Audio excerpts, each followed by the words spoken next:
وبه نستعين وهو خير المعين وصلى الله على سيدنا محمد وآله الطاهرين. اللهم صل على محمد. سیاست امیر المومنین علیہ الصلوۃ والسلام از نہج البلاغہ، یہ موضوع آپ کی خدمت میں پیش کیا جا رہا تھا۔ ہم نے گزشتہ درس میں لیلۃ الحریر کے عنوان سے موضوع کا آغاز کیا اور اس میں لیلۃ الحریر، اس کا نام، اس کی چند خصوصیات اور الکافی میں وارد ہونے والے چند احکام جو صلاۃ الخوف سے متعلق تھے اس کو ملاحظہ کیا۔ آج ہم اس کے اگلے مرحلے میں داخل ہوتے ہیں اور اس میں بذات خود جنگ کو ملاحظہ کریں گے اور کیسے تحکیم تک اس کی نوبت پہنچی اس کو مطالعہ کریں گے۔ تحکیم کا واقعہ کچھ آج کے درس میں ذکر ہوگا اور بقیہ انشاءاللہ تعالی نہج البلاغہ کے ضمن میں امیر المومنین علیہ الصلوۃ والسلام کا موقف اگلے درس میں آپ کی خدمت میں بیان کیا جائے گا۔ لیلۃ الحریر ایک ایسی رات تھی کہ جس میں ظہر سے پہلے سے جنگ شروع ہوئی، یا یہ کہہ لیں کہ فجر سے جنگ شروع ہوئی سورج نکلنے کے بعد، اور آدھی رات تک وہ جنگ مسلسل جاری رہی، اور اسی اثناء میں ظہر اثر مغرب عشاء کی نماز امیر المومنین علیہ الصلوۃ والسلام کے لشکر نے پڑھی۔ اس جنگ کے اختتام کے اوپر کہ جب ایک بڑی تعداد قتل ہو گئی اہل شام کی اور امیر المومنین علیہ الصلوۃ والسلام کا لشکر غالب آنے لگا اور کوئی امید شام والوں کو باقی نہیں رہی تھی اپنے بچاؤ کی، تو انہوں نے آخری حربہ یہ اختیار کیا کہ اپنے نیزوں کے اوپر قرآنوں کو اور مصاحف کو آویزاں کر دیا، لٹکا دیا،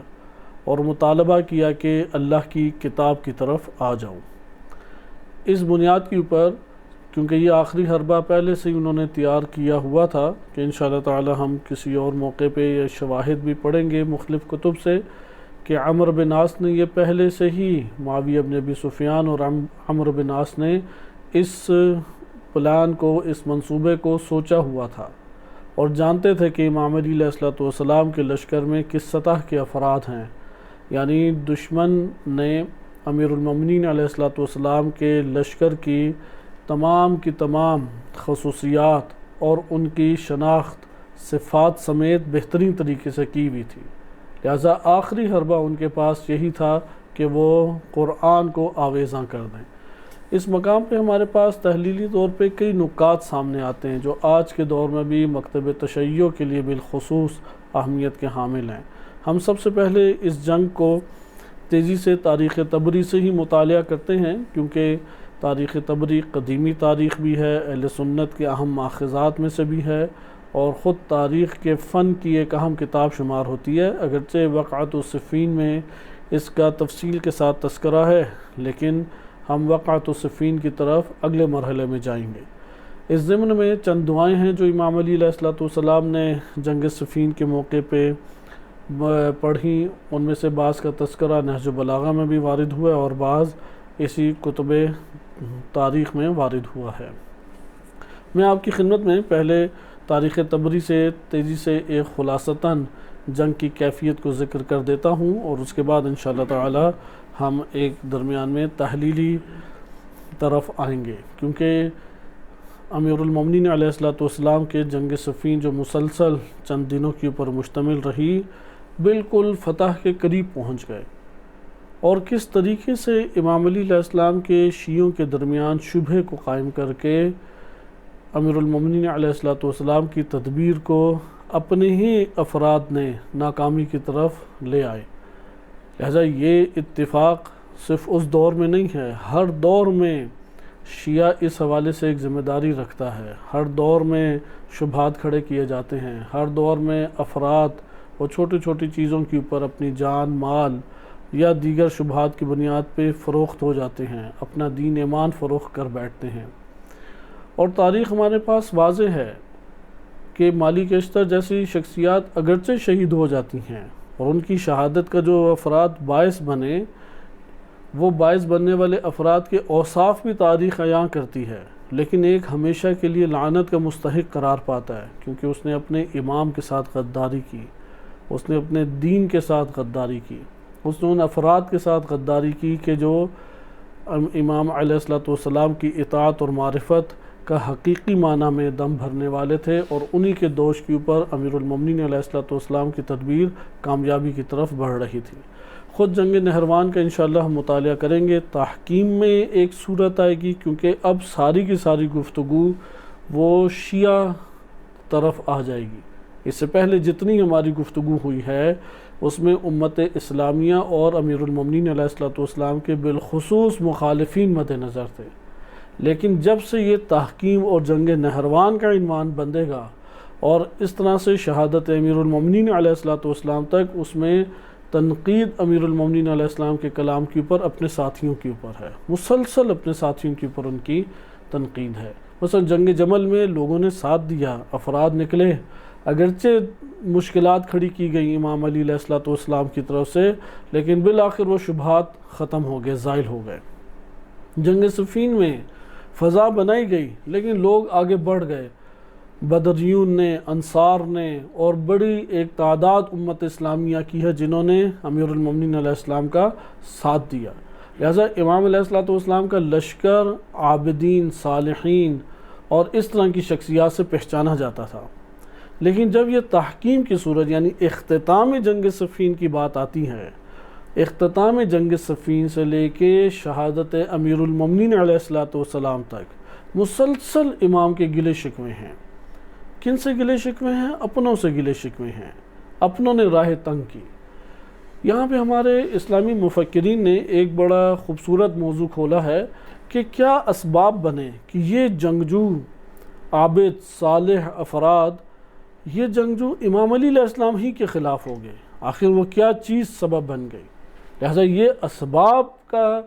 ہمیں تعین کرنا بہت ضروری ہے، کیونکہ ہر انسان کی زندگی کے ایام اور سال بہت تیزی سے گزر جاتے ہیں۔ انسان ایک سال پہلے ہی اپنی حالت کو دیکھے اور اب کی کیفیت کو دیکھے تو تبدیلی جو اس کے وجود کے اوپر آ رہی ہے، نہ کہ نفس کے اوپر، اس بدن کی بات کی جا رہی ہے، یہ بدن کے احوال بہت تیزی سے تبدیل ہوتے ہیں۔ یعنی انسان کی زندگی کو ویسے ہی جو تشبیہ امام علی علیہ السلام نے دی ہے وہ سورج کے سائے سے ہے، کہ سورج کا سایہ جیسے دیکھتے ہی دیکھتے تھم جاتا ہے، اسی طرح انسان کی زندگی بسر ہو جاتی ہے۔ اس پوری زندگی میں جوانی کتنی تیزی سے گزرتی ہوگی، اس کا اندازہ لگائیں۔ لہذا بدن کے تغیرات سے نفس کا متغیر ہونا لازم نہیں آتا، اس لیے وہ اسباب کا تعین کرنا ہمارے لیے بہت ضروری ہے کہ جن اسباب کی وجہ سے اس دور میں امامت کے لیے مشکلات پیدا ہوئیں، اس دور میں بھی یہی والی صورتحال تھی جس طرح آج ہم صورتحال میں زندگی بسر کر رہے ہیں۔ قوم تھے، قبیلہ تھا، خاندان تھا، ایک ملک تھا، ریاست تھی، افراد تھے جو اختلاف کرنے والے ہیں،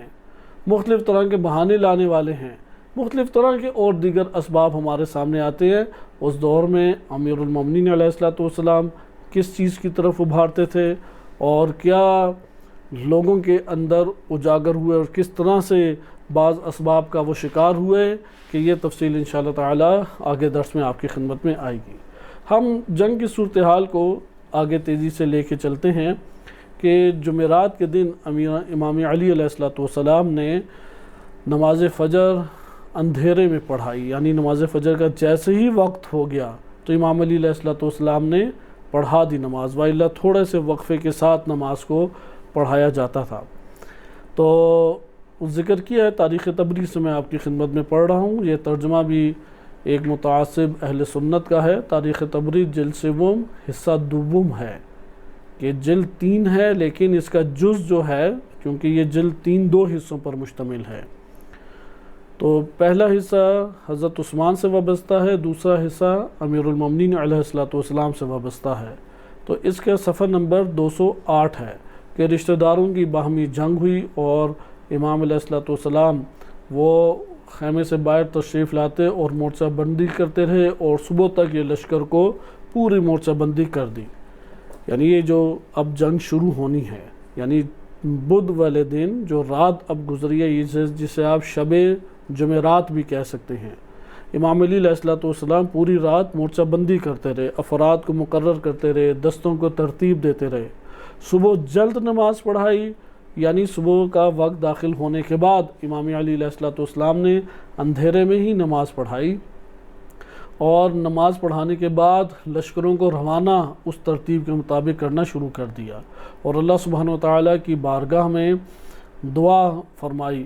کہ اس دعا کو بھی ہم ترک کرتے ہیں کہ یہ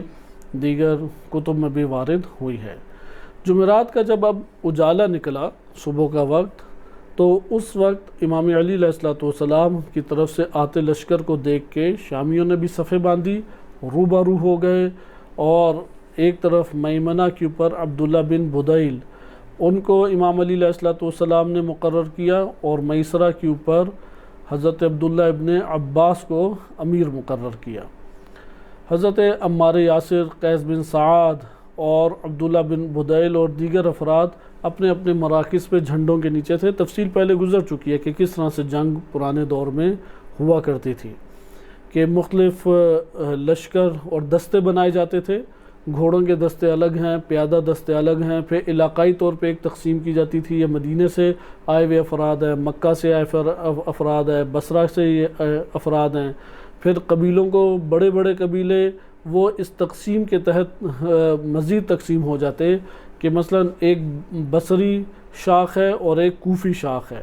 تو اس کا بیان آپ کی خدمت میں پہلے گزر چکا ہے۔ اسی ترتیب سے اب آگے جنگ شروع ہوئی، دونوں لشکر ایک دوسرے کے مد مقابل ہوئے۔ معاویہ بن ابی سفیان نے ایک بڑا قبہ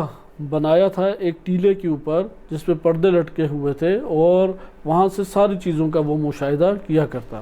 اور اہل شام کے ایک بڑے گروہ نے موت کے اوپر بیعت کی معاویہ بن ابی سفیان کی،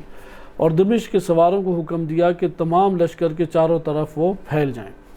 عبداللہ بن بدیل رضی اللہ عنہ اپنے میمنہ یعنی پورے دستے کو، میمنہ دائیں سائٹ کا دستہ، آپ جانتے ہیں کہ لشکر کو 5 حصوں میں تقسیم کیا جاتا تھا، جس طرح ایک پرندہ ہوتا ہے اس طرح سے 5 حصوں میں تقسیم کیا جاتا تھا۔ دایاں حصہ دستہ ایک، بایاں دستہ، درمیان میں قلب شمار ہوتا تھا، قلب سے لڑائی کروائی جاتی تھی، اس لیے جو امیر لشکر ہے، اصل امیر لشکر یعنی امیر المومنین علیہ الصلوۃ والسلام، وہ قلب میں ٹھہریں گے، اور پیچھے ایک دستہ ہوتا تھا ساق، اور آگے کا دستہ ہوتا تھا مقدم الجیش۔ تو عبداللہ بن بدیل دائیں جانب سے آگے بڑھے اور حبیبہ بن مسلمہ کے اوپر حملہ کیا، جو شامی میسرہ کا سالار تھا۔ حملہ اتنا سخت تھا کہ عبداللہ بن بدیل دباتے ہوئے دور تک اس کو اندر لے گئے، یعنی حبیب کو دور تک دباتے ہوئے لے گئے۔ شامی سوار بھی مد مقابل ڈٹے رہے، اور ڈٹ کے انہوں نے مقابلہ کرتے رہے یہاں تک کہ ظہر کا وقت داخل ہو گیا۔ بقیہ جگہوں میں بھی اسی طرح سے لڑائی جاری تھی، اور اسی لڑائی میں اس روز عبداللہ بن بدیل کہ ان کا بھی تذکرہ انشاءاللہ کسی اور مورد میں پڑھیں گے، کیونکہ 5-6 اساسی شخصیات ہیں امام علی علیہ الصلوۃ والسلام کی۔ اسی طرح ان کے مقابلے میں 5-6 شخصیات ہیں جو معاویہ بن ابی سفیان، جو شام کے باغی حضرات ہیں، ان کی ہیں۔ ان میں جو 5-6 حضرات ہیں ان میں سے عبداللہ بن بدیل ہیں، احنف بن قیس ہیں، ان کا تذکرہ ایک نو گزر بھی چکا ہے۔ اسی طرح جناب مالک اشتر ہیں، عمار بن یاسر ہیں، یا اسی طرح زیاد بن نضر ہیں، یہ بھی انشاءاللہ تذکرہ آپ کے پاس آئے گا۔ 6-7 بڑے نام ہیں، ان 6-7 ناموں کو یاد کریں گے تو یہ جنگ کی کیفیت پتہ لگ جائے گی۔ بہرحال امام علی علیہ الصلوۃ والسلام کے میمنہ کے اوپر چونکہ عبداللہ بن بدیل رضی اللہ عنہ ہیں، اور میسرہ بائیں دستے کے اوپر عبداللہ ابن عباس ہیں، انہی میں عمار یاسر رضی اللہ عنہ بھی ہیں کہ جن کے پاس پیادہ فوج تھی، کہ ان کی شہادت آپ سابقہ دروس میں پڑھ چکے ہیں۔ تو عبداللہ بن بدیل نے اپنے لشکر کے سامنے خطبہ پڑھا، اور خطبہ دیتے ہوئے جنگ کے دوران کہا، کیونکہ جب جنگ ہوتی تھی تو بار بار افراد کو ابھارنا پڑتا تھا، کیونکہ جو آپس میں الجھاؤ کے لیے سامنے آئے ہوئے افراد ہیں وہ بھی تو اپنے ہی قوم قبیلے کے ہیں، وہ بھی تو اسی امت اسلامیہ کے، اس سے پہلے امت اسلامیہ میں جنگ جمل کے علاوہ کوئی جنگ کبھی برپا آپس میں نہیں ہوئی، لہذا ابھارنا پڑتا تھا، حق دکھانا پڑتا تھا۔ قبائلیت اور وطنیت کا ایک شدت کے ساتھ تعلق دلوں میں قائم تھا، اس شدت تعلق کی وجہ سے یہ سارے کے سارے شبہات کھڑے ہو جاتے ہیں۔ جیسے آج بھی آپ دیکھتے ہیں کہ ہر ملک میں شبہات کھڑے کرنے کے لیے چند موضوعات تیار بیٹھے ہوئے ہیں۔ جیسے ایران کی آپ مثال لے لیں، ایران کے اندر انقلابی اسلامی کے اہداف اور جو حکومت اسلامی کے وظائف ہیں اس کے مقابلے میں وطن پرستی کو بہت ابھارا جاتا ہے، نیشنلزم کو خوب دبا کے ابھارا جاتا ہے، اور اس کے بہانے سے حکومت اسلامی کے اہداف اور وظائف کہ جو ظالم کے خلاف قیام ہے، مظلوم کی مدد کرنا ہے، عدل و انصاف کی بات کرنا ہے، قانون اسلامی کے اجراء کی بات کرنا ہے، اسے دبایا جاتا ہے۔ لہٰذا یہاں پہ موضوع یہ نہیں ہے کہ وطن سے محبت کریں یا نہ کریں، وطن سے محبت بلا شک و شبہ، اگر اسلامی ایک وطن ہے اور اس کی حدود اسلامی ہیں، معاشرہ اسلامی ہے، کہ تفصیلاً یہ تذکرہ سیاست امام علی علیہ السلام کے درس میں گزر چکا ہے کہ وہاں پہ صرف محبت نہیں، ایک شرعی وظیفہ ہے کہ اس کی حفاظت اور دفاع کا وظیفہ انجام دیا جائے، وظیفے کے تحت ایک مسلمان تحرک پیدا کرتا ہے۔ لیکن جان کی شبہات ابھارے جاتے ہیں، ان شبہات کی اساس کے اوپر افراد کی صلاحیتوں کو بروئے کار لایا جاتا ہے، اور بروئے کار لا کے در حقیقت امامت کو بٹھایا جاتا ہے۔ نہیں دشمن چاہتا کہ امامت ابھرے، نہیں دشمن چاہتا کہ امام برسر اقتدار ہوں۔ یہی آج بھی صورتحال ہے۔ جیسے اس دور میں امام علی علیہ السلام کو قبول نہیں کرتے تھے، آج کے دور میں بھی مہدویت کو قبول کرنے کے لیے تیار نہیں ہیں۔ وہ دعاؤں اور توسل والی مہدویت سب کو قبول ہے، اس لیے ملنگوں کو کوئی بھی نہیں چھیڑتا۔ امریکہ بھی موقع دیتا ہے، برطانیہ بھی موقع دیتا ہے، ہمارے ملک میں بھی آزاد یہ ملنگانہ طور طریقے پھرتے ہیں، انہیں تحفظ دیا جاتا ہے، کیونکہ اس کے ذریعے سے امامت کا چہرہ داغدار ہوتا ہے، اسے کوئی بھی سامنے نہیں لانا چاہے گا۔ اس لیے اس کی جو حمایت ہوتی ہے وہ بھی متعصب سنی حمایت کرتا ہے کہ ان ملنگوں کو آگے لاؤ تاکہ شیعوں کی طرف کوئی بھی نہ آگے بڑھ سکے۔ یہ سازش جو ہے سابقہ دور میں بھی چلتی تھی۔ لہٰذا آپ نے ملاحظہ کیا کہ اب عبداللہ بن بدیل کا جنگ کے دوران حملے کرتے ہوئے آگے بڑھنا، پسپا کر دینا اپنے مد مقابل حبیب بن مسلمہ کے لشکر کو، شامی جو دستہ، چونکہ ان کی طرف اگر دائیں حصہ آئے گا تو دشمن کا بایاں لشکر سامنے آئے گا، اسے دور تک دھکیل دیا۔ تو خود سوچنے کی بات ہے کہ انہیں خطبے کی کیوں ضرورت پیش آئی۔ لہٰذا یہ وہ ایک اہم نقطہ ہے۔ آپ تاریخ طبری میں اگر مطالعات کریں تو معاویہ بن ابی سفیان کا ایک طعنہ بھی، کیونکہ جنگ صفین میں حتیٰ نہج البلاغہ میں امام علیہ السلام کا کلام ہے، ابتدائی خطبوں میں ہی یہ ہے کہ اس کا عنوان ہی یہ نہج البلاغہ میں کہ جب امام علی علیہ السلام کے ساتھیوں نے دیکھا کہ امام علی علیہ السلام جنگ سے کترا رہے ہیں اور نہیں صفین میں جنگ لڑنا چاہتے، یا شاید ان کی نظر میں وہ خود حق موقف کے اوپر نہیں ہے، شبہ میں آ گئے، کیوں امام ہر مسئلے میں پیچھے ہٹ رہے ہیں اور جنگ لڑنا نہیں چاہ رہے، تو خدمت میں حاضر ہو گئے۔ تو امام نے فرمایا کہ ایسا نہیں ہے کہ ہم حق موقف پہ نہیں ہیں، اور نہ ایسا ہے کہ میں جنگ کے لیے کترا رہا ہوں، میں ان کے اوپر حجت تمام کر دینا چاہتا ہوں۔ بالآخر اہل قبلہ ہیں، اہل ملت ہیں، لہذا امام علی علیہ السلام نے بہت ٹال مٹول اور تاخیر کی، یہاں تک کہ ان کے اپنے ساتھی شک و شبہ میں مبتلا ہونے لگے، تب جا کے مجبوراً اس جنگ صفین کو برپا کیا۔ اب جب یہ برپا ہو گئی تو امام نے پے در پہ قاصد بھیجے تھے کہ یہ ان سے پہلے والے اوراق میں اس کا تذکرہ پہلے گزر چکا ہے کہ امام نے چند دفعہ قاصد بھیجے۔ جو آخری قاصد کے طور پہ امام نے بھیجا اس میں عدی بن حاتم بھی تھے، اس میں زیاد بن نضر بھی تھے، اور اس میں شبث بن ربعی بھی تھے۔ شبث بن ربعی بڑا ایک تاریخی کردار ہے، دلچسپ تاریخی کردار ہے کہ انشاءاللہ ہم تحکیم کے مورد میں ان کرداروں کو پڑھیں گے، کیونکہ ہم میں سے آج جو شخص بھی جب تک زندہ ہے وہ تاریخ کے ان کرداروں میں سے کسی ایک سے مشابہ ہے۔ وہ اپنی شخصیت پہ غور کر کے اپنے انجام کو اور آخرت میں اپنے انجام کو ہر دو سطح پہ، امام کی نظر میں اس کا کیا مقام ہے اور آخرت میں اس کا کیا مقام ہے، بآسانی جان سکتا ہے۔ اس لیے یہ نظریہ شیعہ سنی دونوں اہل تاریخ و سیر نے قرآن کریم کی آیات میں سنن الہیہ کے موضوع کے تحت یہ نظریہ دیا ہے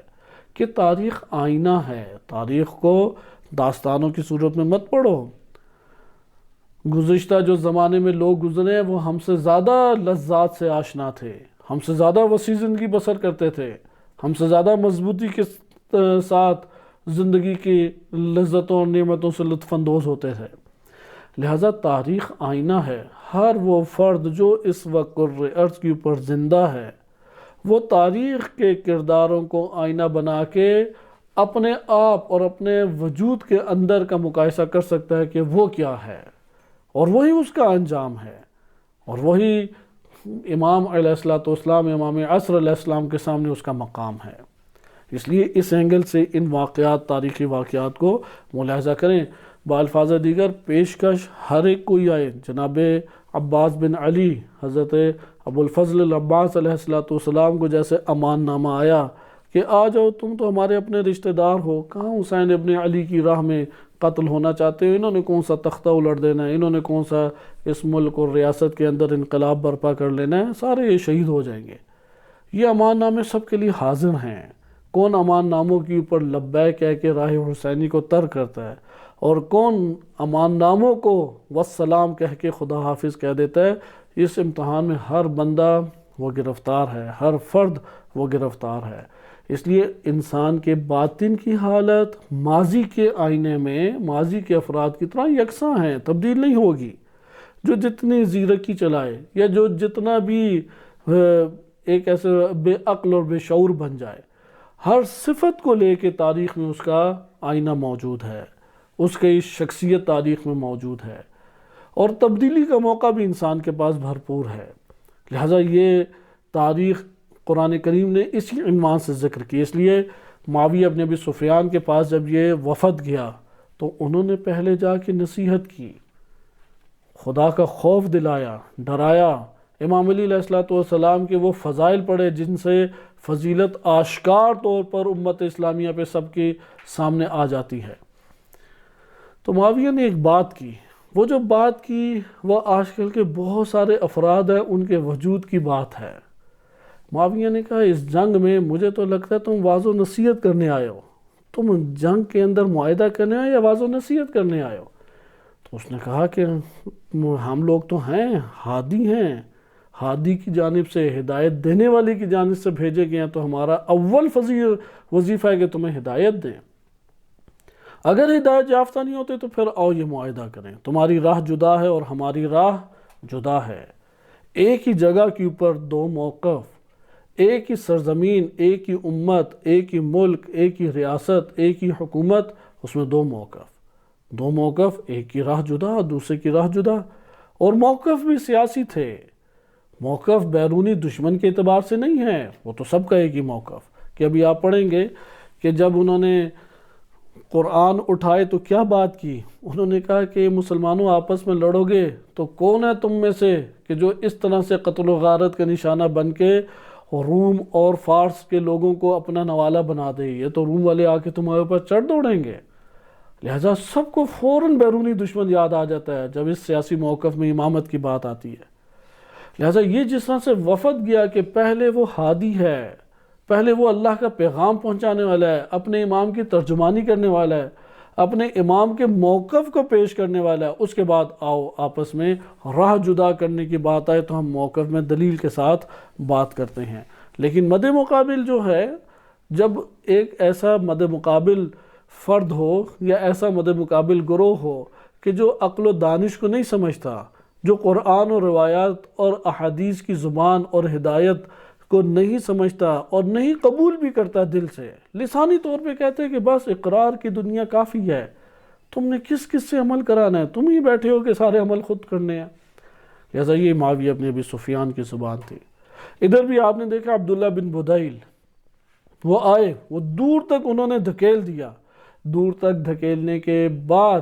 انہوں نے خطبہ دیا۔ خطبے کے آپ کلمات کو ملاحظہ کریں کہ یہاں پہ وہ لوگوں کو ہدایت دے رہے ہیں، لوگوں کو حقیقت سے آشنا کر رہے ہیں، لوگوں کو حق راہ کی طرف بلا رہے ہیں، کیونکہ یہ وظیفہ دائمی طور پہ رہ جانے والا ہے۔ اگر کوئی یہ وظیفہ انجام دے رہا ہے وہ راہ امام علی علیہ السلام میں ہے۔ اگر کسی بھی وجہ سے، کسی بھی اور سبب سے، کسی بہانے کی وجہ سے وہ رہ جاتا ہے، وہ راہ امام علی علیہ السلام پہ نہیں ہے، نہ اٹھایا جائے گا۔ لہٰذا آپ دیکھیں عبداللہ بن بدیل کہتے ہیں خبردار معاویہ نے اس شے کا دعویٰ کیا ہے جس کا وہ اہل نہیں، اور خلافت کے معاملے میں اس شخص سے اختلاف کیا جس کا آج دنیا میں ثانی موجود نہیں ہے۔ حق کو مٹانے کے لیے باطل کی حمایت میں جنگ کی، تم پہ اعراب اور لشکروں کو چڑھایا اور لوگوں کے سامنے گمراہی کو بہترین کر کے پیش کیا۔ لوگوں کے دلوں میں فتنے کا بیج بویا ہے معاویہ بن ابی سفیان نے، اور لوگوں پر اصل معاملے کو خلط ملط کر کے رکھ دیا ہے، کیونکہ لوگوں کے دلوں کو اغوا کیا جاتا ہے انہی بہانوں سے، انہی فتنوں سے، انہی شبہات سے۔ شبہات ہیں کہ جو لوگوں کے دلوں کو لے جاتے ہیں، جو شبہات کو پھیلانے میں اور قوی کرنے میں اس راہ کے اوپر یکجا ہو کے آگے قدم بڑھاتے ہیں، بالآخر ان کی عاقبت کہاں پہ جاتی ہے خود ان تاریخ کے آئینے میں ہمارے سامنے آشکار ہوتا ہے۔ لہذا فرماتے ہیں آگے عبداللہ بن بدیل، اس طرح کی ناپاکی میں مزید ناپاکی کا اس نے اضافہ کیا۔ تم اپنے پروردگار کی جانب سے نور ایمان پر قائم رہو، اور تمہارے پاس حقانیت کے واضح دلائل موجود ہیں۔ ان سرکشوں اور باغیوں سے جنگ کرو، ان سے قطعاً کسی قسم کا خوف نہ کھاؤ، اور تمہیں ان سے ڈرنا بھی چاہیے، کیونکہ تمہارے پاس اللہ عز و جل کی پاک اور اختلاف سے پاک کتاب موجود ہے، جس میں اللہ سبحانہ وتعالی فرماتا ہے أَتَخْشَوْنَهُمْ فَاللَّهُ أَحَقُّ أَن تَخْشَوْهُ إِن كُنتُم مُّؤْمِنِينَ قَاتِلُوهُمْ يُعَذِّبْهُمُ اللَّهُ بِأَيْدِيكُمْ وَيُخْزِهِمْ وَيَنصُرْكُمْ عَلَيْهِمْ وَيَشْفِ صُدُورَ قَوْمٍ مُّؤْمِنِينَ کہ کیا تم ان لوگوں سے ڈرتے ہو؟ حق تو سب سے زیادہ یہ پہنچتا ہے کہ اللہ سے ڈرا جائے اگر تم مومنین ہو، لہذا تم لوگ ان سے خوب آگے بڑھ کے جنگ کرو۔ قرآن کریم کی یہ آیت ہے، خوب آگے بڑھ کے قتال اور جنگ کرو، اللہ انہیں تمہارے ہاتھوں سے عذاب دے گا، اور تمہارے ہاتھوں سے اللہ انہیں ذلیل و خوار کر کے رکھ دے گا۔ وہ تم لوگوں کی ان لوگوں کے بدلے میں مدد کرے گا، ایسی مدد جس سے مومنین کی دلوں کو آ کے تشفی مل جائے گی۔ جب راہ امامت اس کے خلاف قدم اٹھانے والے اور راہ امامت کی راہ میں اس طریقے سے مشکلات کو برپا کرنے والے میدان جنگ میں عذاب کا شکار ہوتے ہیں، اس سے مومنین کے دلوں میں ایک تشفی کا احساس ہوتا ہے۔ اس لیے جس نے راہ امامت کو الجھایا یا راہ امامت کو داغدار کیا یا اس کے خلاف ایک چالیں چلی، سازشیں کی، آخر اس کے انجام سے مومنین کے دل وہ ٹھنڈک پاتے ہیں۔ قرآن کی آیت ہے وَيَشْفِي صُدُورَ قَوْمٍ مُّؤْمِنِينَ، اللہ نے شفا، تسلی اندر دی ہے، ایک سکون برپا کیا قوم مومنین کے لیے جب وہ اس طرح سے انہیں اپنے ہاتھوں عذاب میں مبتلا دیکھتے ہیں۔ پھر امیر المومنین علیہ السلام نے ایک خطبہ دیا، اور یہ اسی جنگ کا خطبہ ہے کہ اس خطبے میں امام علیہ السلام فرماتے ہیں اللہ عز و جل نے تمہیں وہ تجارت بتا دی جو تمہیں دردناک عذاب سے نجات دے، کیونکہ قرآن کی واضح آیت ہے کہ انہوں نے اپنی جانوں کو اللہ کے سپرد کر دیا، بِأَنَّ لَهُمُ الْجَنَّةِ، کہ ان کے بدلے میں اللہ سے جنت انہوں نے لے لی ہے۔ اور پھر کیا ہے کہ کبھی یہ قتل کرتے ہیں اور کبھی یہ قتل ہو جاتے ہیں، یقتلون و یقتلون، قاتلون فی سبیل اللہ، اللہ کی راہ میں یہ قتال کرتے ہیں۔ جب اللہ کی راہ میں قتال کرتے ہیں تو فیقتلون و یقتلون، کبھی خود قتال کرتے ہوئے بندے مقابل کو قتل کرتے ہیں، اور کبھی یہ ہوتا ہے کہ دشمن اپنی زیرکی میں کامیاب ہوا اور وہ نشانہ بن گئے۔ ایسا امام علیہ السلام فرماتے ہیں کہ تمہیں وہ تجارت بتا دی جو تمہیں دردناک عذاب سے نجات دے اور تمہارے ذریعہ خیر کو ترقی دے۔ وہ تجارت اللہ عز و جل اور اس کے رسول صلی اللہ علیہ وسلم پر ایمان لانا ہے، اور اللہ عز و جل کی راہ میں جہاد کرنا ہے، اور اس کا اجر یہ ہے کہ اس سے گناہ معاف ہوتے ہیں اور جنت میں پاکیزہ مکانات عطا کیے جاتے ہیں۔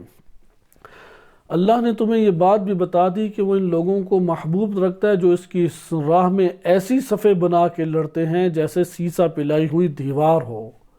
تم بھی سیسا پلائی ہوئی بنیادوں کی طرح اپنی صفوں کو سیدھا کر لو۔ یہ جملہ امام کا بہت قیمتی جملہ ہے، کیونکہ قرآن کریم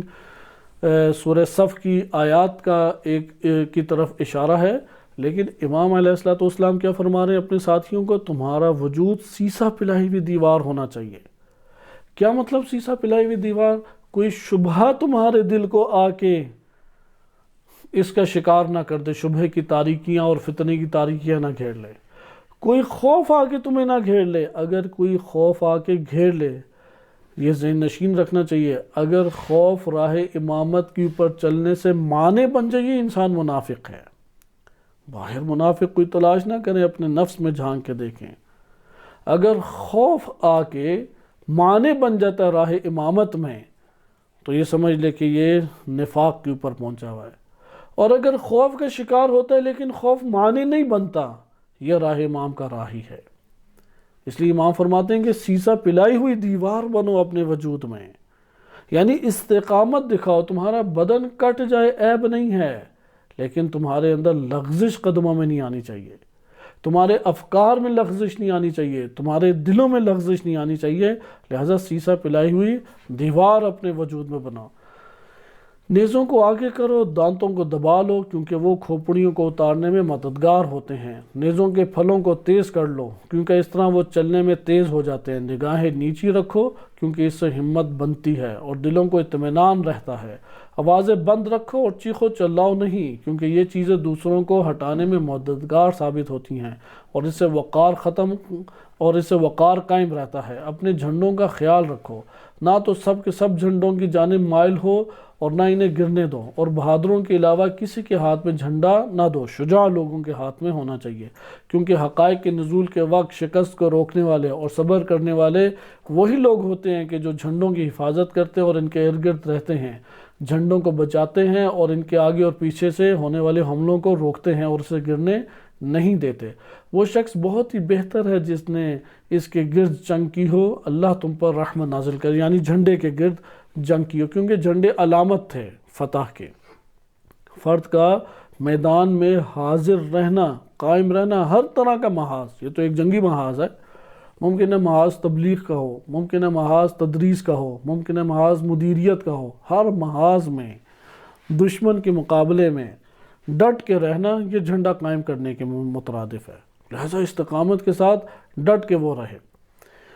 اپنی جان قربان کرو، اپنے ساتھی کو کسی دوسرے بھائی کے بھروسے پہ نہ چھوڑو، کیونکہ یہ پشیمانی اور سستی کا سبب ہے. اور ایسا کیوں نہ ہو، کیونکہ یہ شخص دو شخصوں سے مقابلہ کر رہا ہے اور ساتھ ہی اپنے بھائی کا ہاتھ تھامے ہے. کیا اس کی حفاظت ایسے بھائی کے سپورٹ کرنا چاہیے جو میدان سے بھاگ رہا ہو اور اس کی جانب کھڑا دیکھتا ہو؟ یعنی میدان میں اگر راہ امامت کے کوئی کھڑا ہے، میدان میں کھڑا ہے، جا کے اس کی مدد کرو،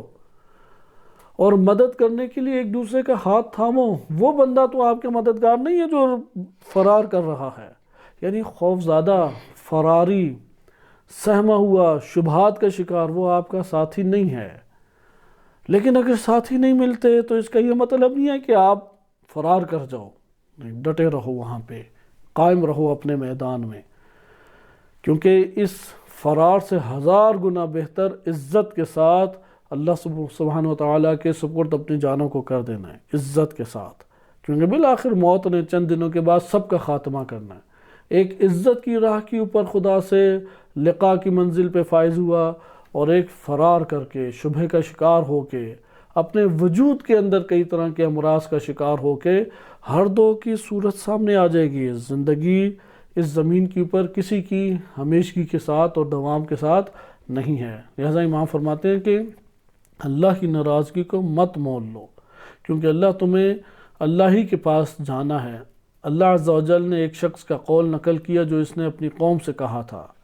کہ لن ينفعكم الفرار ان فررتم من الموت او القتل واذا لا تمتعون الا قليلا. یعنی یہ قرآن کریم سے خداوند متعال کا کلام ہے جو امام علی علیہ السلام نے استدلال کیا. اگر تم موت اور قتل سے بھاگو گے تو تمہارا یہ فرار تمہیں ہرگز کچھ فائدہ نہیں دے گا. کہاں بھاگ کے چلے جاؤ گے؟ کیونکہ انسان جتنے بھی ایسے امور ہیں، مثلا جنگ سے فرار بہت بڑی ذلت اور بدنامی ہے اگر امیر وہاں پہ ڈٹا ہوا ہے. یا اسی طریقے سے کہ خوف کا شکار ہو جانا، یا شبہ کا شکار ہو جانا، یا کسی اور طرح سے خبث نفس کا شکار ہو کے دشمن کے ہاتھوں کا اعلیٰ کار بن جانا انسان کے لیے ذلت کا باعث ہے. آخر کتنا وہ زندگی بسر کر لے گا؟ کہاں پہ اپنی زندگی کو لے کے چلا جائے گا؟ اس لیے اس قرآن کی آیت اور یہ تکرار ہمیں نہج البلاغہ میں جملہ ملتا ہے کہ اگر تم موت اور قتل سے بھاگو گے تو تمہارا یہ فرار ہرگز تمہیں کچھ فائدہ نہیں دے گا، اور اس وقت تم صرف معمولی سا فائدہ اٹھا سکتے ہو، کیونکہ تم نے جو اپنی زندگی کے دن بچائے ہیں وہ تو بہت قلیل ہیں، اس لیے تمہارا عمل تمہیں کہاں پہ لے کے جا رہا ہے، اور وہ جو استقامت کے ساتھ ڈٹا رہا اس کا عمل اسے کہاں لے کے جا رہا ہے۔ یہ امام علی علیہ السلام کا خطبہ تھا۔ اس کے بعد یزید بن قیس آگے بڑھے، انہوں نے لوگوں کو خطبہ دے کے ابھارا۔ اب جب جنگ ہوئی تو سخت حملہ عبداللہ بن بدیل کے ساتھ ہوا، اور وہ دور تک دھکیلتے رہے، تو اس شامی لشکر کے ساتھ دیگر آ کے دستہ بھی شامل ہو گئے، اور دیگر جب دستے شامل ہوئے تو یہاں پہ عبداللہ بن بدیل رضی اللہ عنہ کے میمنہ اور لشکر کو پیچھے تک انہوں نے واپس دھکیلنا شروع کیا، اور اس واپس دھکیلنے میں ایک تعداد شہید ہو گئی، اور صرف 200 سے 300 افراد باقی رہ گئے، اور ان میں سے بھی اکثر قاری حضرات تھے۔ قاری حضرات کا اس دور میں مطلب ہے یہ حافظ قرآن بھی ہیں اور قرات سے بھی بہترین، جسے کہتے ہیں تجویدی احکام اور قرآن کریم کے اعراب وغیرہ، اس کے بھی ایک بہترین آشنائی رکھتے ہیں۔ جب اس طرح سے ہوا اور انہوں نے ڈٹ کے، البتہ میدان نہیں چھوڑا عبداللہ بن بدیل نے، لہٰذا اب ان کے اوپر ایک آفت کے طور پہ یہ پڑے شامی، اور پسپا کرنے کے لیے انہوں نے بھرپور کوشش کی اور دھکیلتے رہے، اور ایک تعداد شہید ہوئی، لیکن اس کے باوجود پشتوں سے پشت ملا کے انہوں نے لڑائی کی، کیونکہ آخری جب وہ سکڑ جاتا ہے لشکر تو ایک دوسرے کے ساتھ پشتے ملا دیتے ہیں تاکہ پیچھے سے وار نہ ہو اور دائیں سے وار نہ ہو، چاروں طرف سے پھر لڑائی شروع کر دی جاتی ہے۔ یہ آخری پسپا ہونے کا آخری وہ دیوار بنتی ہے، یہ گرا دیں تو پھر آگے داخل ہو جائیں گے، لہٰذا ایک وہ جو لشکر پیچھے آ رہا ہے وہ سٹینڈ اپ لیتا کیسے ہے کہ سامنے جو لڑ رہا ہے اس کی پشت کے ساتھ پیچھے والا پشت ملا لے گا، ادھر سے یہ پشت ملائیں گے، دائیں سے بائیں سے پشت ملا کے ایک دائرہ ٹائپ بنا لیں گے، اور چاروں طرف سے پھر ایک مقابلہ کر کے ان کو ایک جنگ شروع ہو جائے گی۔ تو یہ جب صورت پہنچ گئی تو اہل مدینہ کا ایک دستہ تیزی سے آگے بڑھا عبداللہ بن بدیل کی مدد کے لیے، اور اس طرح شامیوں کو انہوں نے منتشر کیا، اور پھر شامیوں کو مجبور کر دیا کہ وہ پیچھے تک فرار کر جائیں۔ اور امام علی علیہ السلام انہوں نے جب یہ منظر دیکھا تو وہاں پہ وہ آگے تیزی سے بڑھے، اور امیر المومنین علیہ السلام نے قلب درمیان کا لشکر چھوڑ دیا، اور چھوڑ کے پھر میسرہ کی طرف گئے، اور اس طریقے سے پھر شامیوں کو آہستہ آہستہ پسپا کیا۔ اسی اثناء میں امام علی علیہ السلام جب میسرہ کی جانب بڑھے تو امام علیہ السلام کے ساتھ امام حسین علیہ السلام اور محمد ابن حنفیہ کے بقول تاریخ طبری کے اور قبیلہ ربیعہ کے افراد تھے،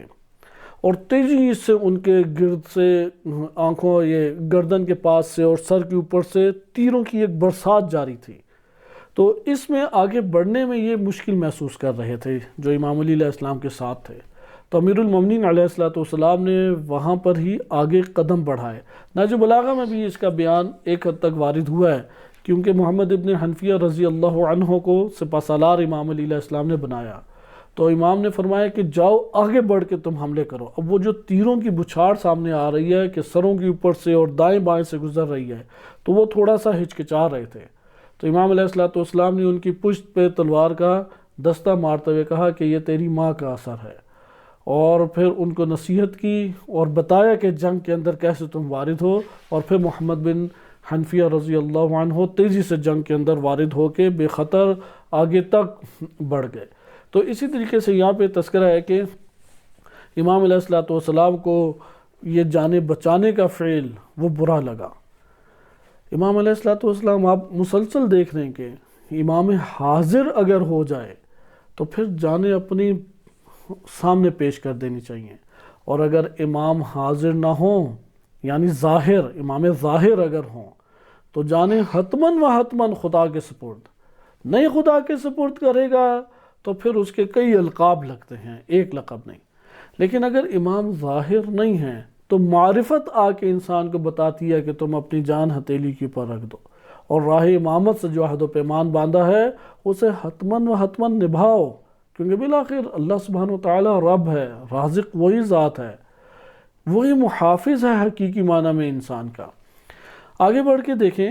تو اسی دوران ایک شامی اموی غلام سامنے آ گیا جو حضرت عثمان کا پرانے دور میں غلام ہوا کرتا تھا۔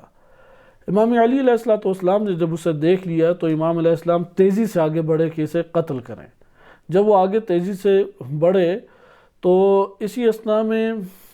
کیسان امام علی علیہ السلام کا غلام تھا، اس نے دیکھا کہ امام جا رہے ہیں، وہ پہلے اس غلام سے لڑ پڑا۔ بہرحال اموی غلام نے امیر المومنین علیہ السلام کے اس غلام کو قتل کر دیا، جناب کیسان کو۔ جب یہ دیکھا تو امام نے اس کو گردن سے پکڑا اور اوپر تک اٹھا لیا، اپنے سر سے بھی اوپر لے گئے،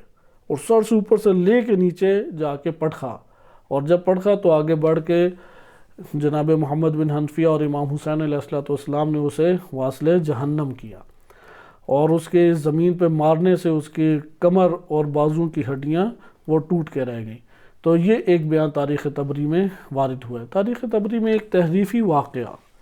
جو کسی صورت میں بھی سازگار نہیں ہے، نہ حقائق سے سازگار ہے، نہ شان امامت سے، اور وہ یہ ہے کہ امام حسن مجتبی علیہ السلام کا جنگ سے گریز کرنا، جبکہ معاملہ بالکل برعکس ہے۔ جیسے نہج البلاغہ میں امام علیہ السلام نے جب دیکھا کہ آگے بڑھ کے دشمن کی فوج میں داخل ہو کے امام حسن و حسین علیہ السلام جنگ لڑ رہے ہیں، تو نہج البلاغہ میں فرماتے ہیں امیر المومنین کہ میری جانب سے ان دونوں فرزندان رسول کو روک دو، کیونکہ مجھے ڈر ہے کہ ان کے شہید ہونے سے کئی نسل رسول صلی اللہ علیہ وسلم ختم نہ ہو جائے۔ لیکن تاریخ طبری میں آپ تحریف شدہ دیکھیں اس واقعے کو کہ اس کی متعصب سنی جو ہے اس نے ہیڈنگ میں یہ بنائی ہے کہ حضرت حسن کا جنگ سے گریز، جبکہ امام حسن مجتبی علیہ السلام نے کسی قسم کا گریز نہیں کیا، آگے بڑھ کے دشمن کی پر حملے کیے۔ تاریخ کی شواہد موجود ہے، نہج البلاغہ میں اس کا بیان بھی موجود ہے۔ اچھا، اس اثناء میں اب جب شامی دستے آگے بڑھتے تو یہ ایک عجیب چیز ہے کہ امام علی علیہ السلام کی لشکر کے بعض حصے فرار کر جاتے۔ ان فرار کرنے والوں کو پکڑنا بہت ضروری تھا۔ اس سے آپ کو یہ پتہ لگا کہ امام کے پاس جو لشکر تھا وہ لشکر قلب کے اعتبار سے بہت قوی لشکر نہیں تھا، کیونکہ ان کے قلب یا تو شبہات کے سہنے کے قابل نہیں تھے، یا بعض ایسے تھے کہ جو اپنے اندر تمام امور کو واضح رکھتے ہیں لیکن دشمن سے مقابلے کی سکت نہیں اپنے اندر رکھتے، استقامت کا سبق نہیں پڑھے ہوئے۔ تو جناب مالک اشتر رضی اللہ عنہ وہ ایسے بھاگنے والے، گھبراہٹ کا شکار ہونے والے افراد کو للکار للکار کے پکارتے، پکڑ کے لے کے آتے، حوصلے ان کے بلند کرتے، ان کے سامنے آیات روایات پڑھتے، ان کے سامنے دشمن کے مختلف طرح کے ضعف کو سامنے کرتے تاکہ ان کے اندر ہمت آئے۔ لہذا یہ ایک بیان ہے، اور اس میں ایک ہم اس کو بھی ترک کر دیتے ہیں۔ مثلا ایک حصہ میں آپ کی خدمت میں پڑھ دیتا ہوں کہ مالک اشتر جو ہے اس کے بعد چیخ کے کہا، اے لوگوں میرے پاس اور میں مالک بن حارث ہوں۔ جب دیکھا کہ امام علی علیہ السلام کا جو میمنہ ہے، چونکہ وہ پیچھے دھکیلا گیا تھا، تو جنگ سے تھکنے کی وجہ سے وہ دستہ لوگ چھوڑ چھوڑ کے بھاگنا شروع ہوئے۔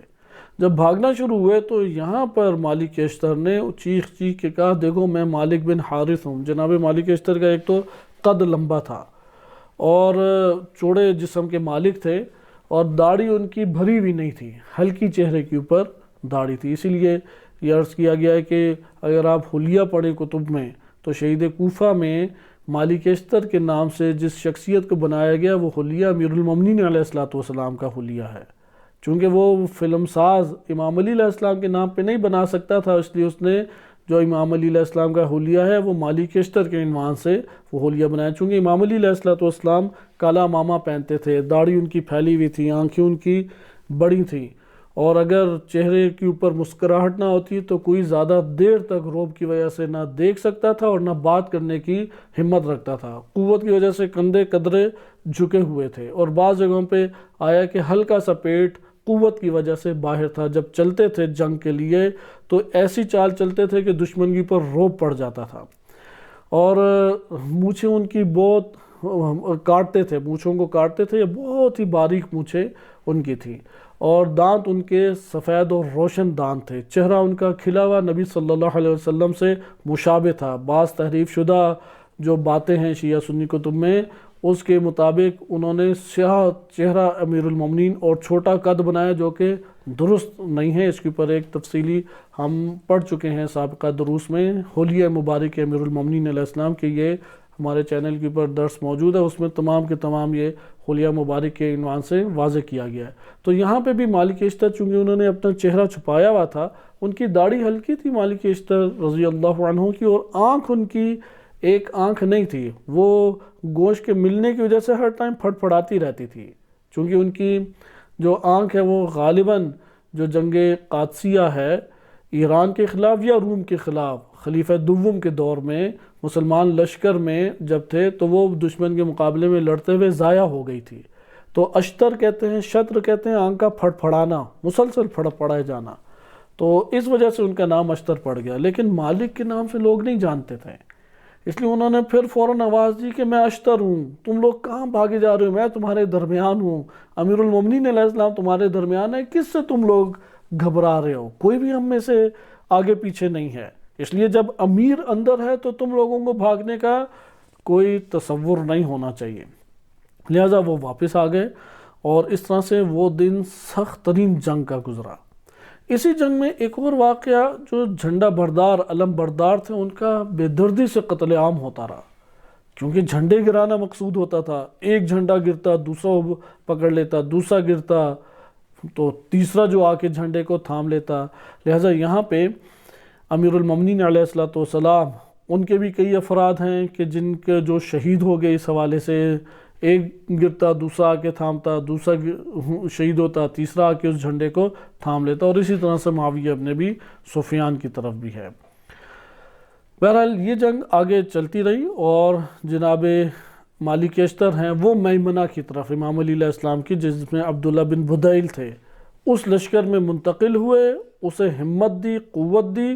اور چند اور دیگر افراد کے ساتھ جن میں زیاد بن نضر تھے ان کے ساتھ مل کے انہوں نے آگے شام کے لشکر کے اوپر حملہ کیا اور ان کو برے طریقے سے دھکیل دیا، اور اسی میں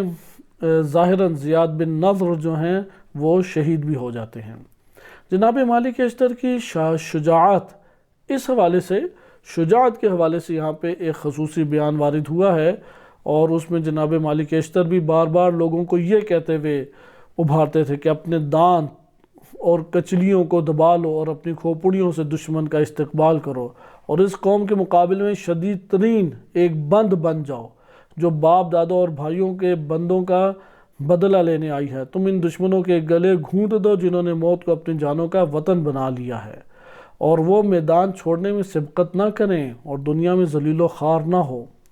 بہرحال بقیہ ہم ترک کرتے ہیں۔ اسی میں عبداللہ بن بدیل شہید ہو جاتے ہیں، انہوں نے استقامت کے ساتھ، جو امام علی علیہ السلام کے میمنہ کے سپہ سالار یا ہیڈ تھے، وہ اس طور پہ شہید ہو جاتے ہیں۔ ان کی شہادت کو ابھی نہیں ہم زیر بحث لاتے، آگے چلتے ہیں،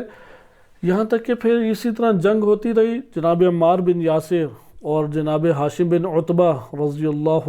عنہما، ان کی شہادت کا آپ بیان پڑھ چکے ہیں۔ انہوں نے اندر دشمن کے گھس کے جنگ شروع کر دی۔ اب جنگ جو ہے وہ دستوں کے بجائے کس میں سمٹ آئی؟ اندر گھس کے جنگ ہونا شروع ہو گئی۔ اس جنگ میں معاویہ کا لشکر تیزی سے شکست کھاتا چلا گیا، یہ جو اب جنگ ہوئی، کیونکہ امام علی علیہ السلام پوری رات تک وہ جنگ لڑتے رہے، کہ وقعۃ الصفین میں یہ لکھا ہے کہ شمار کرنے والوں نے شمار کیا ہے کہ امام علی علیہ السلام نے تقریباً 500 سے اوپر بندوں کو قتل کیا، 500 سے اوپر، ایک ہی رات کے، اس آدھی رات سے پہلے ایک ہی دن میں 500 سے اوپر 500 سے اوپر جو ہے وہ بکرے اور گوسفند ذبح کرنا مشکل ہوتا ہے، یہ کہ بندوں کو مارنا جو اسلحہ لے کے مقابلہ کریں، اور امام کی جو تلوار ہے وہ ٹیڑھی ہو جاتی، واپس آتے، اس کو درست کرتے، مار مار کے سیدھا کرتے، اور پھر رجس پڑھتے ہوئے یا دعا پڑھتے ہوئے داخل ہو جاتے۔ پوری رات اسی طریقے سے امام مسلسل جاتے رہے، اور اس کے نتیجے میں جو شام کا لشکر تھا وہ بالکل بیٹھتا چلا گیا۔ لہذا اب جب رات زیادہ چھا گئی اور بالکل ہی نہیں دکھائی دینے لگا، تو طبیعی سی بات ہے کہ جنگ ختم ہونا مجبوری تھی۔ یہ جو جنگ ختم ہوئی ہے، اس موقع سے معاویہ نے فائدہ اٹھایا، اور فائدہ اٹھا کے اب جو فجر تک یا فجر کے بعد وہ جب مطلع صاف ہونے کا وقت ہے، اس وقت تک انہوں نے نیزوں کے اوپر، جس کے پاس نیزے تھے اس میں انہوں نے قرآنی اوراق اٹھا لیے، اور بعض اتنے بڑے انہوں نے مصحف اور اوراق رکھے تھے کہ 3-3 4-4 نیزوں کو ملا کے ایک تختہ سا بنایا گیا، اور اس تختے کے اوپر انہوں نے قرآنوں کو آویزہ کیا، اور ایک پوری صف بچھائی امام علی علیہ السلام کے، مثلا میمنہ کے سامنے، امام علی علیہ السلام کے میسرہ دستے کے سامنے، قلب کے سامنے، پورا ایک دیوار سی انہوں نے مصحف کی بنا لی، اور ان کو اٹھا کے انہوں نے مطالبات شروع کیے۔ تو اس میں بقیہ حصہ جو جنگ کا ہے اور بھی اس میں تذکرہ وارد ہوا ہے، اور کئی افراد ہیں، چونکہ ان افراد کے نہ ناموں سے آپ آشنا ہیں اور نہ ان کے واقعات میں ہمارے لیے نہج بلاغہ کے آئینے میں زیادہ بیان موجود ہے، اس لیے اس کو ہم ترک کرتے ہیں۔ اس میں مختصر یہی ہے کہ بڑی بڑی شخصیات اس میں معاویہ بن ابی سفیان کی جانب سے وہ ماری گئیں، اور امیر المومنین علیہ السلام ان کا لشکر وہ حاوی سے حاوی ہوتا رہا، یہاں تک کہ لیلۃ الحریر میں امیر المومنین علیہ السلام کی دعا بھی وارد ہوئی ہے، کہ اس دعا میں فرماتے ہیں کہ یا اللہ یا رحمان یا رحیم یا واحد یا احد یا صمد یا اللہ یا الہ محمد اللہم الیک نقلت الاقدام، کہ بار الہ تیری طرف یہ قدم بڑھ رہے ہیں، وَأَفَضَتِ الْقُلُوبُ اور دل تیری طرف جھکے ہوئے ہیں، وَرُفِعَتِ الْأَيْدِي اور ہاتھ تیری طرف بڑھا دیے گئے ہیں، وَامْتَدَّتِ الْأَعْنَاقُ گردنیں تیری طرف کھنچ چکی ہیں، وَشَخَصَتِ الْأَبْصَارُ اور نگاہیں تیرے اوپر ہی گڑ چکی ہیں، وَطُلِبَتِ الْحَوَائِجُ اور تجھ سے ہی حاجتوں کو طلب کیا جا رہا ہے، اللہم انا نشکو الیک غیبت نبینا صلی اللہ علیہ، کہ بار الہ ہم شکوہ کرتے ہیں کہ ہمارے نبی جو ہیں وہ ہمارے درمیان نہیں ہیں، وَكَثْرَةَ عَدُوِّنَا اور ہمارے دشمن کثیر ہیں، وَتَشَتُّتَ أَهْوَائِنَا اور ہماری خواہشات بکھری ہوئی ہیں، رَبَّنَا افْتَحْ بَيْنَنَا وَبَيْنَ قَوْمِنَا بِالْحَقِّ وَأَنْتَ خَيْرُ الْفَاتِحِينَ کہ قرآن کریم کی آیت ہے کہ بار الہ اے ہمارے رب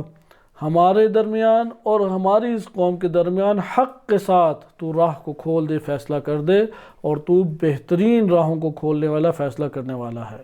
یہ کہہ کے امام علیہ السلام آگے بڑھے اور فرمایا، اور یہ ندا دیتے تھے لا الہ الا اللہ واللہ اکبر کلمۃ التقوی،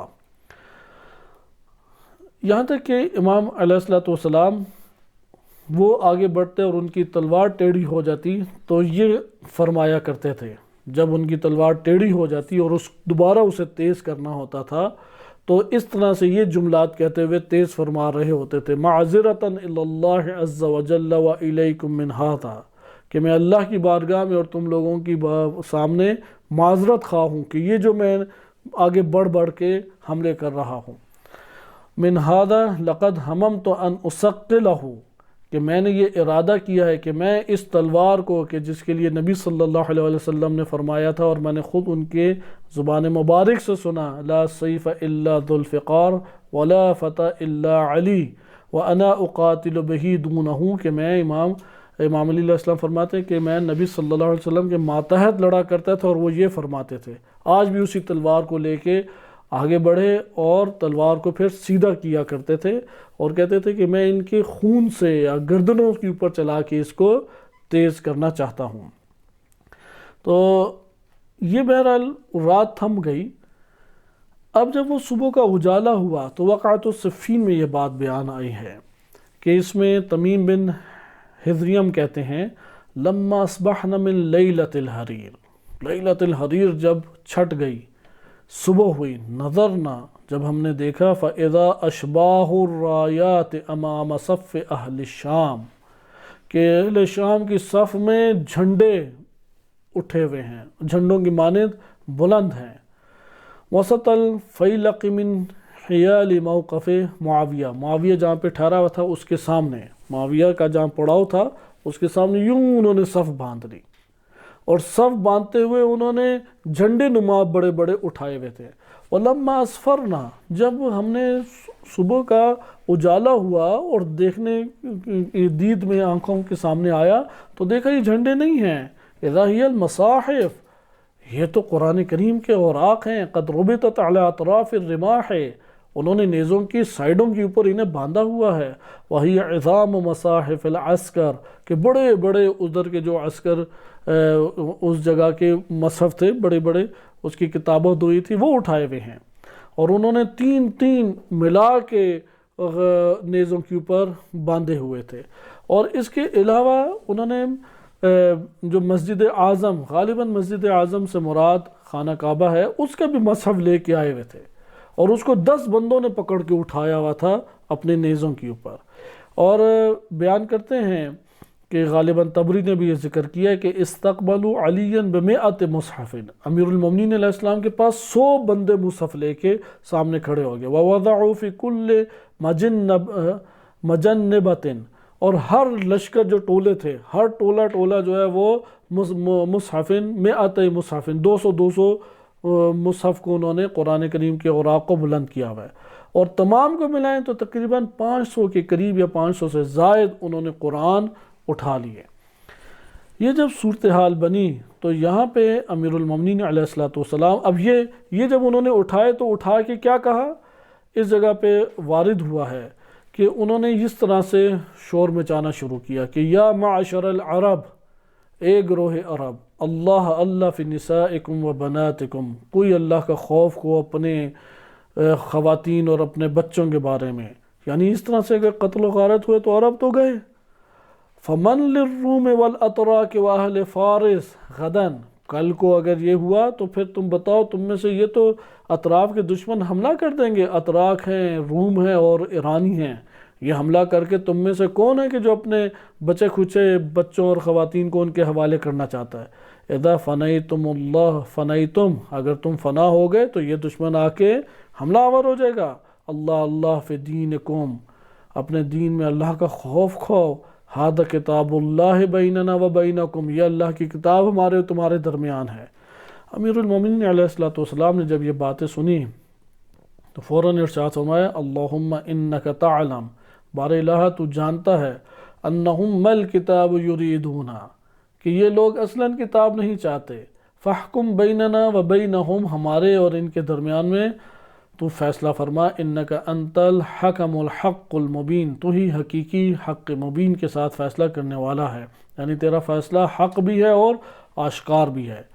یہ کہنا تھا کہ اصحاب علی علیہ السلام کی رائے آپس میں جدا ہونا شروع ہو گئی، گروہ در گروہ درمیان میں بننا شروع ہو گئے، اور قالت، ایک طائفہ کہتا ہے قتال قتال، جنگ جنگ، دوسرا کہتا تھا محاکمہ الی الکتاب، کتاب کی طرف فیصلہ موڑ دو، جو کتاب کہے گی وہ ہم کریں گے، ولا یحل لنا الحرب، ہمیں جنگ نہیں چاہیے، وقد دعینا الی حکم الکتاب فعند ذلک بطلت الحرب، جب ہمیں دعوت دے دی گئی ہے کہ آؤ قرآن سے فیصلہ کرو، تو اب ہمارے لیے کتاب کے علاوہ جنگ نہیں چاہے، اس لیے جنگ ہمارے اوپر حرام ہے، باطل ہو گئی۔ ووضعت اوزارها، انہوں نے اپنے اسلحے زمین پہ رکھ دیے، تو اس وقت محمد بن علی فعند ذلک حکم الحکمان، وہ کہتے ہیں کہ یہ اس وقت پہ تحکیم کہتے ہیں فیصلہ، تحکیم یعنی اس نے فلاں فیصلہ کیا، حکم یعنی فیصلہ کرنا۔ اب جب قرآن کی طرف دعوت دے دی تو دعوت دینے سے کیا مراد ہے؟ وہ کہتے ہیں آؤ قرآن کی بارگاہ میں پیش کرتے ہیں، دونوں گروہوں کے معتبر افراد وہ بیٹھ جائیں، قرآن کی کو مد نظر رکھتے ہوئے بات چیت کریں، اور جو قرآن سے ثابت ہوتا ہے موقع وہ دونوں اختیار کر کے جنگ ختم کر دیں۔ یہ معاویہ بن ابی سفیان نے شروع کیا، اور اس کا کہنا بھی یہی تھا، اور اس طریقے سے پھر آگے بات چلی، اور اس میں ایک بڑا جو اثر ہے وہ اشعث بن قیس کا ہے کہ ابھی وقت کے دامن میں اب گنجائش نہیں رہی، انشاءاللہ اگلے درس میں اب ہم تحکیم کو پڑھیں گے کہ آپ نے دیکھا کہ تحکیم تک نوبت کیسے پہنچی، کہ اس میں جناب مالک اشتر کا ہم دوبارہ واپس ایک حد تک پلٹیں گے